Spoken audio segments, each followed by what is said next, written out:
this is exactly it right here. Who raised us? This person is referring to staying, like how crazy it might look for some people to stay in a relationship with a narcissist. But who raised you? A lot of people who end up in narcissistic relationships are raised by people with high narcissistic trait. You go to what you know. You go to where you feel comfortable. And so many people nowadays want that love that your grandma and your grandpa had. They've been together for 50 years. But guess what, y'all? Sometimes your grandmas and your grandpas were narcissists or sociopaths and things like that. Your grandma and your grandpa stayed together for 50 years, but the last 20, they haven't spoken to each other. But you know what? You have to stay together for the family, right? Keeping the family together means more than anything, no matter how much the parents or the grandparents hate each other. And guess what? When your parents or grandparents hate each other, their energy is passed down to their kids. You can't mask that. You can't mask being treated terribly and being unhappy. So sometimes staying together like your parents and grandparents did for 50 years is not the best thing, because that's how generational curses start right there. Hope this. What is going on, beautiful people? Welcome to another episode of A Narcissist Explains. I am self-aware narcissist Lee Hammock. I use my platform to raise awareness for narcissistic personality disorder, get more people into therapy, and validate the victims and survivors of said disorder.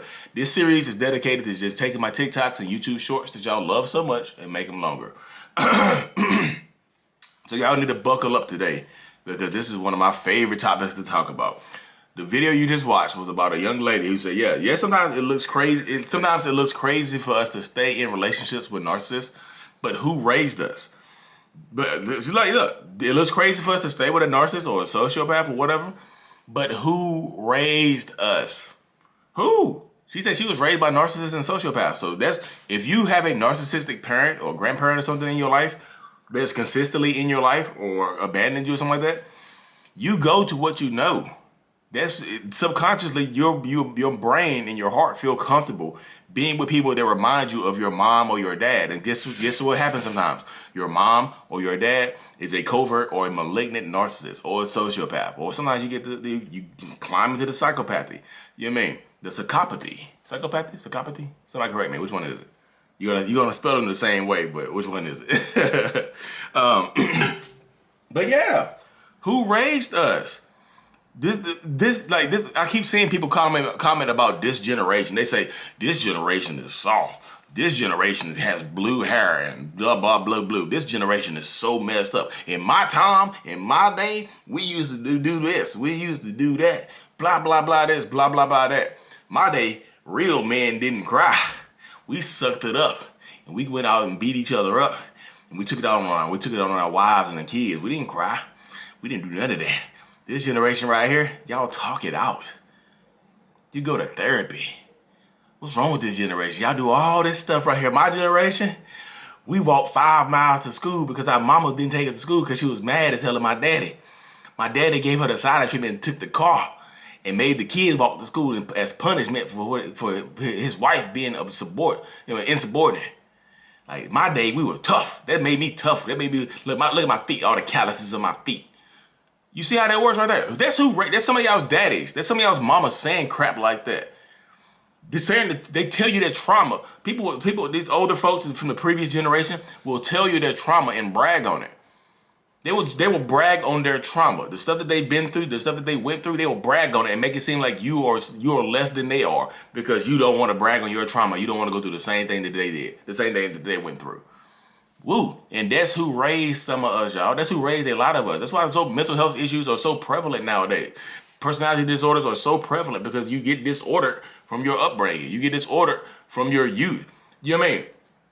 A lot of times people strive to have that relationship dynamic that your grandpa, your grandma, your mama and daddy might have been together, married for 50 years. I want that. Your grandpa and your grandma might have been together for 60 years. You want that. Your aunt and your uncle. 40 years, 45 years.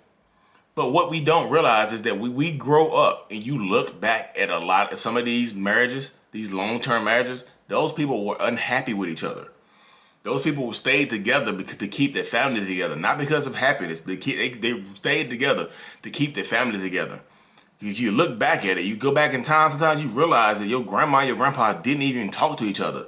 They complained about each other. Whenever you got one of them alone, they complained about the other person because you were a voice for them to talk to. You are a voice for a voice to hear. You know what I mean? They haven't talked to their husband or their wife in years, so they talk to you. You know what I mean? Your grandpa Earl is a terrible man. God, I can't wait till he die. I've been turning the heat up so his blood pressure will rise, and hopefully either he'll leave or he'll leave me physically, or he'll leave me and go see our Lord and Savior. When you talk to your grandpa, you're like, your grandma, Geraldine, shout out grandma, your grandma Geraldine, I hate her ass, boy. I hate her so much. Like, she is toxic. Your grandma been toxic for 40 years. And you know what? When I married her back in the 60s, and she had to, I clapped, how your grandpa had to clap them cheeks back in the day, and now I regret clapping them cheeks. I regret that round of applause right there, because no, I don't regret y'all. I don't regret my grandsons, my sons, my daughters, my grandsons, my grandpa. I don't regret y'all, but I tell you, those cheeks were not worth it. Yeah, it was a round of applause, but sonny boy, we ain't talked in 20 years, cause she get on my nerves. Yeah, that's the love that y'all want. These grandparents and grandmas and grandpas were toxic to each other. Didn't talk. Didn't say anything to anybody. You know what I mean? And that's I see what's the boy's name? The man's name, not boy. Sorry. Mr. Samuels says that all the time. He's like, back in the 50s and 60s, that's the best generation of women, because they had to put up with a lot of stuff. They couldn't be independent. They had to put up with a lot of stuff. They couldn't show you. They couldn't show you in public. They couldn't come out there in public and show you what was going on behind the closed doors or anything like that, because they would get shamed for it. You had to keep the family together. You were blamed for breaking the family apart. Y'all family, look, my grandma and grandpa were raised together, and they did this, and they do the photo shoots, and they toxic as hell. So if your grandma and your grandpa have a toxic relationship, it doesn't matter which one of them is toxic. Both of them could be toxic, one of them could be toxic. But they have a toxic relationship. They pass that down to guess who? Your mama and daddy. They raised your mama and daddy in a toxic relationship for 20, 30 years, however long they stay in the house. And then guess what happens to your mama and daddy? They either become empaths or they become personality disordered parents. And guess what? Now you have a mom that treats you like a possession. Now you have a mom that's jealous of you. Now you have a mom that doesn't care about what you do unless it makes her look good. Now you have a dad that holds you back because he doesn't want you to go farther than he went. Now you have a dad that's jealous of you because you actually have an active father in your life. Now you have all this stuff going on. Personality disorder, toxic parents raise toxic parents sometimes, y'all. It doesn't. Of course, I'm speaking in broad strokes, y'all. I'm speaking in broad strokes because it doesn't always happen this way. I know everybody with a narcissistic mom does not become a narcissist. Everybody with a narcissistic dad does not become a narcissist. I know that. I understand that. You don't have to come here like, Lee, I listened to the first 40 seconds of this video, and I had to turn it off because I didn't like it. Like, okay, well, you're an idiot, because the first 40 seconds was just me saying, hey, this is what I do on this channel. You missed the whole point. You got to get at least get to the meat and potatoes. You mean? Yeah. Your grandma and your grandpa might hate each other. Your mama and daddy might actually hate each other. But sometimes society and religious beliefs have to keep them together. You can't leave. You get chastised for leaving. You get picked at for leaving and things like that. Sometimes it hurts. It's scary. Sometimes you have to be able to take your power back. You have to be able to sit in your truth and things like that, and realize, take a seat back, because that can be one of the most powerful things that you do in your life. is to take a step back, go to therapy, and realize who your parents really were.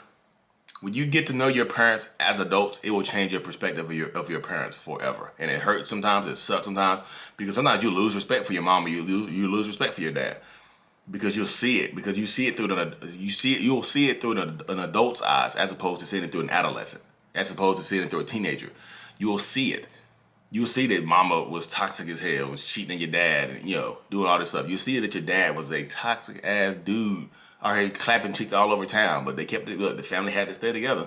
Mom and daddy unhappy as hell, and their energy bleeds into the children. Their energy bleeds into the children. Your kids can tell that you hate each other. They can tell. Power up. I'll be telling y'all, you have to take your power back. Y'all don't be listening to me though. You don't want to hear old Lee Hammock talk. When I get to spitting, I'll be spitting that hot fire. You know how I do. But anyways, y'all, I know I've been rambled on a little bit, but stop that. But that's how generational curses are passed down though, y'all. From grandparents down to the kids, from great grandparents down to where you are right now. Somebody has to stop it. You can say it stops with me. Or you can say it continues with me. Because a lot of times you have these toxic parents, you end up in a toxic relationship. It doesn't mean you gonna be toxic. But a lot of times you go to what you know. This person resembles your dad, so you end up with a man that's a narcissist because you didn't realize your dad was a narcissist. He's a lot like my father. You end up with a narcissistic person, and the curse continues. The generational curse continues. It's passed down through the generations, like through the avenues of time. It goes down. So it's up to you to stop it. Sometimes you have to have some broad ass shoulders, do some military presses, and press it up off of your family. That's what I'm doing. You see, my shoulders kind of wide. I got some wide shoulders. You mean my shoulders a little wider than the lens right now. Little boy be working out a little bit. You know what I mean? But sometimes you have to say it though. It stops with me. It stops with you. You have to be the one to stop it. You have to be the one to carry the burden of stopping this curse with your family. You have to. Who else is gonna do it? You want your kids to do it? Imagine your kids. You put it on your kids' shoulders. Like, hey, look. I don't want to leave your dad because it's super toxic. I'm not strong enough. I'm going to pass this generational curse on to you, and you can stop it. Mommy loves you. Daddy loves you. Pass it down to them. Imagine passing you want a lot of things to be passed down. You want the trust fund. You want businesses and rental properties. You want love and caring to be passed down. Y'all be passing down generational curses like it's good. Your great grandpa was a narcissist, and guess what? You're going to be one too. Stop it, y'all. It stops with me. You have to say that. Put it on the shirt right there. Somebody put it on the shirt and send it to me. It stops with me.